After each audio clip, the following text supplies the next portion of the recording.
So guys, ini ialah Ulanzi Mag-Lock Mobile Phone Photography Stand, codename MA38. Dan ini phone stand yang cukup banyak fungsi dia.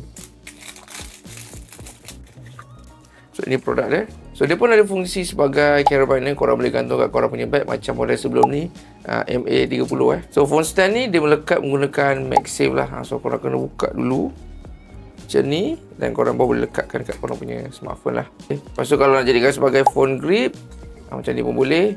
Korang nak shoot video dengan lebih stable. Atas ni actually korang boleh pusing tau. Korang boleh pusing. Gitu.